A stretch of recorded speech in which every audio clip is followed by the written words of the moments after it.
Though the engines hadn't started yet. The street was unnaturally quiet, the kind of stillness that makes the air feel heavy. The afternoon sun hung high and pale, washing everything in soft gold.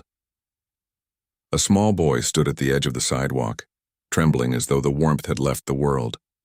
His gray hoodie hung loose on his thin frame, jeans scraped at the knees, fists clenched tight. In front of him knelt a man, broad, tattooed arms covered in stories of the road and scars of old battles. His leather vest carried the emblem of the Hells Angels, worn and proud. His name was Ryder Hale. Behind him stood 5 of his brothers, men of iron and grit, silent, steady, watching the boy as if they'd seen a ghost. 40.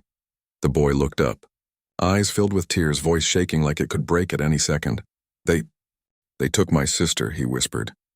And just like that, the quiet didn't feel safe anymore. It felt like the beginning of something that couldn't be stopped. 50. If you believe in kindness, second chances, and standing up for what's right, take a moment to like, comment, share, and subscribe to Kindness Corner, because even the toughest souls can have the biggest hearts. 3. Ryder didn't speak right away. He looked at the boy, Evan, as he'd later learn, and saw something he hadn't seen in years. Helplessness. The kind that cuts deep. Behind him, the other bikers exchanged uneasy glances. They'd seen fights, accidents, loss, but a crying child on an empty street hit different. Ryder stood, his boots pressing into the warm pavement. He placed a steady hand on the boy's shoulder and said quietly, "Start from the beginning." 01, 40A. Through shaky breaths, Evan explained that his sister, Mara, only 12, had been taken, a dark van, 2 men near the park on the far side of town. His mother was at work. He'd chased them until he couldn't breathe, screaming her name, but no one stopped. No one helped. He'd run until he saw the row of gleaming bikes and hoped someone would listen. Someone would care. 2P5. By the time he finished, Ryder's jaw was set like stone. His brothers didn't need orders. They saw everything in his eyes. Steel met purpose. "We ride," Ryder said simply.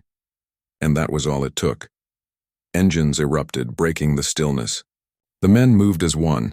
Leather creaked, motors roared, and the street trembled. Ryder lifted Evan onto his bike, strapping him safely. The boy clung to his vest, heart pounding not from fear but from hope. They took off in formation, the thunder of their bikes echoing through the suburbs. Curtains lifted, people stared, and someone whispered, "The angels are flying again." They rode 20 minutes, cutting through traffic with precision born of loyalty. Ryder's contact, Vince, called in a tip. A black van speeding past Route 9 toward the old industrial docks. A bad place, one the bikers knew too well. When they arrived, engines cut off all at once. Silence hung heavy. The van sat by a loading bay, its doors slightly open. A faint, muffled cry came from inside. Ryder signaled his men. They spread out without a word, instincts sharp as blades. One circled behind.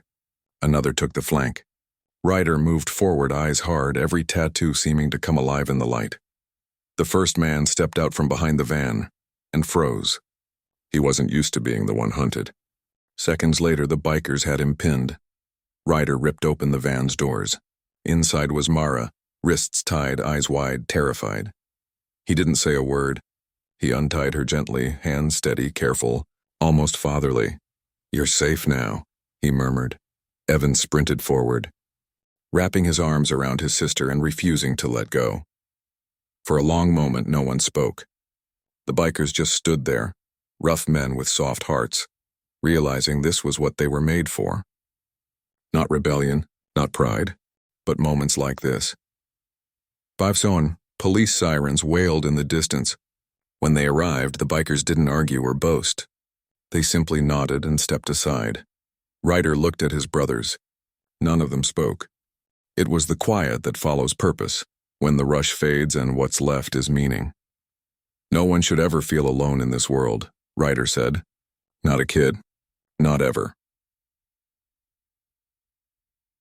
As they rode back through the bright streets, Evan waved from the sidewalk beside his sister and their mother, tears shining in her eyes.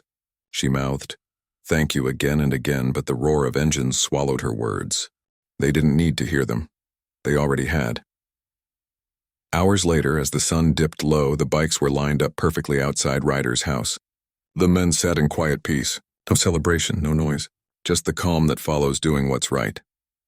Ryder leaned back, eyes closed. Hearing that small voice echo in his mind, "They took my sister."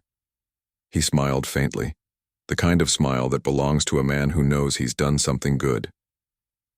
If this story moved you, if it reminded you that kindness can come from the most unexpected hearts, please like, share, and subscribe to Kindness Corner, because even in a world full of noise, humanity still speaks softly and acts boldly. Before you go, tell us in the comments, what would you have done if you were in Ryder's place? Would you have ridden out too? That day, the Hells Angels didn't wait for permission. They didn't wait for applause. They just rode, not for glory, but for a little boy's whisper that reminded them who they really were. And as the engines faded into the distance, the world remembered something powerful. Kindness doesn't always wear a halo. Sometimes it wears leather.